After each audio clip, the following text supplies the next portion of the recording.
Indian ഫുട്ബോളിന് എന്തുകൊണ്ട് ഇങ്ങനെ ഒരു അധപ്പതനം എന്നുള്ള ഒരു കാര്യം നമ്മൾ എപ്പോഴും സംസാരിക്കുന്ന ഒരു വിഷയമാണ്. ഇപ്പോൾ പ്ലേയേഴ്സ് കാണിക്കാത്ത കമ്മിറ്റ്മെന്റ് എന്നാൽ ഇന്ത്യൻ ഫുട്ബോളിന്റെ 3 പില്ലേഴ്സ് എന്ന് പറയാൻ പറ്റുന്ന ഫാക്ടേഴ്സ് അത് ആടി വലഞ്ഞ് നിൽക്കുകയാണ്, അല്ലെങ്കിൽ അത് തകർന്നടിയുന്നൊരു തരത്തിലേക്ക് പൊക്കോണ്ടിരിക്കുകയാണ്.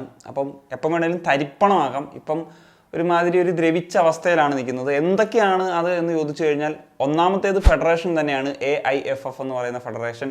രണ്ടാമത്തേത് ക്ലബ്സ്, സ്റ്റേക്ക് ഹോൾഡേഴ്സ് തന്നെയാണ്. മൂന്നാമത്തേത് FSDL എന്ന് പറയുന്ന ലീഗ് ഓർഗനൈസേഴ്സ് ആണ്. ആദ്യം നമുക്ക് AFF നിന്ന് തന്നെ തുടങ്ങാം. ഇപ്പം ഉസ്ബെക്കിസ്ഥാനും ജോർദനും ഒക്കെ ലോകകപ്പ് യോഗ്യത നേടിയ സമയത്ത് പലരും പറയുന്ന കാര്യമാണ്, കുറേ വർഷങ്ങൾക്ക് മുമ്പ് റാങ്കിങ്ങിൽ ഇന്ത്യയായിട്ട് വളരെ സിമിലർ ആയിട്ട് നിന്നിരുന്ന രാജ്യമായിരുന്നല്ലോ അവർ.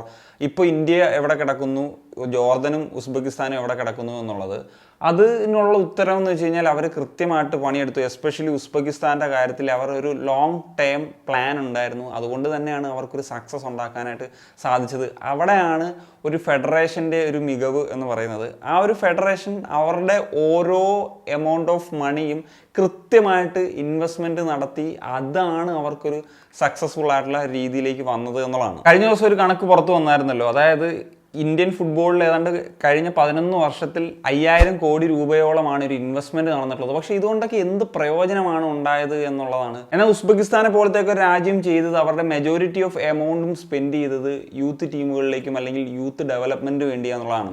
അതുകൊണ്ട് തന്നെയാണ് അവർക്ക് ആ ഒരു റിസൾട്ട് നേടിയെടുക്കാനായിട്ട് സാധിച്ചത്. അവർ ആദ്യം എയിം ചെയ്തപ്പോൾ നമ്മളൊക്കെ പറയും, നമ്മൾ എന്ന് വേൾഡ് കപ്പ് കളിക്കും, ഇന്ത്യയുടെ പതാക എന്ന് ഫിഫ വേൾഡ് കപ്പൊക്കെ നടക്കുന്ന സമയത്ത് നമ്മുടെ നാടുകൾ ഉയരും എന്നുള്ളതാണ്. അതിനെപ്പറ്റി ഒന്നും അവർ ചിന്തിച്ചില്ല. അവർ പ്ലാൻ ചെയ്തത് നമ്മൾ റെഗുലർ ആയിട്ട് ജൂനിയർ ലെവൽ കാറ്റഗറികളിൽ ഏഷ്യൻ കോമ്പറ്റീഷൻസിൽ നല്ല രീതിയിൽ പെർഫോം ചെയ്യുക, അതിനുശേഷം ലോകകപ്പിലേക്ക് യോഗ്യത നേടുക, അതായത് ജൂനിയർ ലെവലിൽ, അതിനുശേഷം ജൂനിയർ ലെവലിൽ ലോകകപ്പുകളിലേക്ക് യോഗ്യത നേടുക, അണ്ടർ 17 അണ്ടർ 20 കാറ്റഗറിയിൽ അവിടെ നല്ല പെർഫോമൻസ് നടത്തുക, അതിനുശേഷം ഓട്ടോമാറ്റിക്കലി സീനിയർ ടീമിൻ്റെ ആ ഒരു റിസൾട്ട് വന്നോളും എന്നുള്ളതാണ് അവർ വെച്ചിരുന്ന ഒരു പ്ലാൻ. ഇവിടെ സീനിയറിലും ഇൻവെസ്റ്റ്മെന്റ് ഇല്ല, ജൂനിയറിലും ഇൻവെസ്റ്റ്മെന്റ് ഇല്ല. ഫെഡറേഷന് കിട്ടുന്ന പൈസ അവരുടെ പോക്കറ്റ് വീർപ്പിക്കുക എന്നുള്ളതിനപ്പുറത്തേക്ക് എവിടെയാണ് ഇൻവെസ്റ്റ്മെന്റ് ചെയ്യുന്നത് എന്ന് പറയുന്നത് വലിയൊരു ചോദ്യചിഹ്നമാണ്. ഇനി നമുക്ക് ഉസ്ബെക്കിസ്ഥാൻ്റെ അണ്ടർ 17 ടീമിന്റെ ഒരു കാര്യം എടുക്കാം. അവർ കഴിഞ്ഞ 7 ഏഷ്യൻ കപ്പ് എഡിഷനുകളിൽ 2 തവണയാണ് ഏഷ്യൻ ചാമ്പ്യൻസ് ആയത്. 2023 അണ്ടർ 17 വേൾഡ് കപ്പിലേക്ക് യോഗ്യത നേടി. 2025 ഓൾറെഡി അവരുടെ ഒരു യോഗ്യത ഉറപ്പിച്ചിട്ടുണ്ട് എന്നുള്ളതാണ്.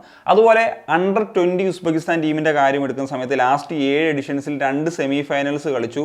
2023 അവർ ചാമ്പ്യൻസുമായി എന്നുള്ളതാണ്. 2023 അണ്ടർ 20 വേൾഡ് കപ്പിന്റെ റൗണ്ട് ഓഫ് 16 കളിച്ചു. 2015, 13 എന്നീ വർഷങ്ങളിൽ വേൾഡ് കപ്പിൽ ക്വാർട്ടർ ഫൈനൽസിലേക്കും അവർക്ക് യോഗ്യത നേടാനായി എന്നുള്ളതാണ്. ഇനി അണ്ടർ 23 കാറ്റഗറിയിൽ എടുത്താലോ, കഴിഞ്ഞ 4 എഡിഷനുകളിൽ 1 തവണ സെമി ഫൈനലും 3 തവണ ഫൈനലുമാണ് കളിച്ചത്. 1 തവണ അവർക്ക് അണ്ടർ 23 ഏഷ്യൻ ചാമ്പ്യൻസ് ആകാനും സാധിച്ചു എന്നുള്ളതാണ്. അതുപോലെ 2022 നടന്നിട്ടുള്ള ഏഷ്യൻ ഗെയിംസിൽ ബ്രോൺസ് മെഡലും 2024 നടന്നിട്ടുള്ള ഒളിമ്പിക്സിലേക്കുള്ള ഒരു യോഗ്യതയൊക്കെ നേടിയെടുക്കാനും ഉസ്ബെക്കിസ്ഥാന് സാധിച്ചിരുന്നു. അവരങ്ങനെ അടിസ്ഥാനം വളരെ മികച്ചതാക്കി. പിന്നെ സീനിയർ ടീമിന്റെ കാര്യം എടുക്കുന്ന സമയത്ത് ഏഷ്യ കപ്പിൽ അവർ റെഗുലറായിട്ട് നോക്കൌട്ട് ഫേസിലേക്ക് കളിക്കുന്നു. ഇപ്പോൾ ഇതാ ഏറ്റവും ഒടുവിൽ ഫിഫ വേൾഡ് കപ്പിലേക്കും യോഗ്യത നേടുന്നു. ഇനി ഫെഡറേഷൻ തന്നെ ഏറ്റവും പ്രധാനമായിട്ടും ചെയ്യേണ്ട ഒരു കാര്യമാണ് യൂത്ത് ടീമുകൾക്ക് കൃത്യമായിട്ട് വളരാനുള്ള ഒരു അവസരം കൊടുക്കുക എന്നുള്ളത്. അതിന് വേണ്ടിയിട്ട് ഇപ്പം അണ്ടർ 13, അണ്ടർ 15, അണ്ടർ 17 തുടങ്ങി മേളോട്ടുള്ള എല്ലാ കാറ്റഗറികളിലും പ്രോപ്പർ മാച്ചസ് കൊടുക്കുക. ഇപ്പം യൂറോപ്പിലൊക്കെ ഏതാണ്ട് ഈ ഏജ് ഗ്രൂപ്പിലുള്ള പ്ലേയേഴ്സ് 50 മുതൽ 60 വരെ മത്സരങ്ങളാണ്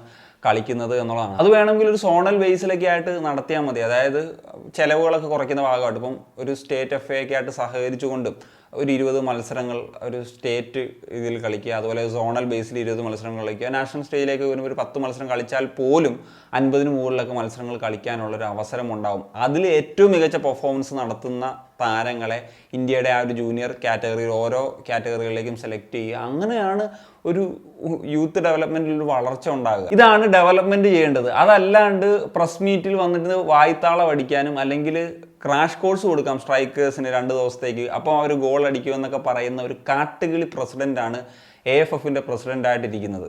FSDLലേക്ക് വരാം. അവരാണല്ലോ ലീഗിന്റെ നടത്തിപ്പും കാര്യങ്ങളൊക്കെ മുന്നോട്ട് കൊണ്ടുപോകുന്നത്. ഇവിടെ വരുന്ന ഒരു ചോദ്യമാണ്, എന്താണ് ഈ ഒരു ISLന്റെ ഒരു യൂത്ത് സൈഡിൽ നിന്ന് നോക്കുമ്പോൾ, അല്ലെങ്കിൽ യൂത്ത് ഡെവലപ്മെന്റ് അല്ലെങ്കിൽ പ്ലെയർ ഡെവലപ്മെന്റ് സൈഡിൽ നോക്കുമ്പോഴത്തേക്കും ഒരു ഭാവി? No idea. അതുപോലെ ഒരു ഫിനാൻഷ്യൽ സ്റ്റേജിലേക്കൊക്കെ നോക്കുമ്പോൾ എന്ന് ഈ ക്ലബ്ബുകളൊക്കെ ഫ്യൂച്ചറിൽ ബ്രേക്ക് ഈവൻ ആകുന്ന സാഹചര്യത്തിലേക്ക് വരും?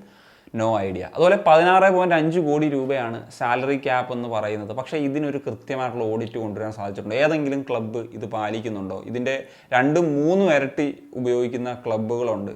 ഇതൊക്കെയാണ് FSDLന്റെ ഭാഗത്തു നിന്നുള്ള പ്രശ്നം. അറ്റ്ലീസ്റ്റ് ഇന്ത്യൻ പ്ലേയേഴ്സിന്റെ കാര്യത്തിലെങ്കിലും ഈ സാലറി ക്യാപ്പ് കൃത്യത വരുത്തി കഴിഞ്ഞിരുന്നെങ്കിൽ എന്തെങ്കിലും ഒരു പ്രയോജനം ഉണ്ടായിരുന്നു. അതുപോലെ ISL തുടങ്ങുന്ന സമയത്തൊക്കെ പറഞ്ഞിരുന്ന കാര്യമാണ്, ഓരോ ടീമുകളും 25% അവരുടെ ഒരു യൂത്ത് ഡെവലപ്മെന്റിൽ അക്കാഡമികളിലൊക്കെ ഇൻവെസ്റ്റ് ചെയ്യണമെന്ന്.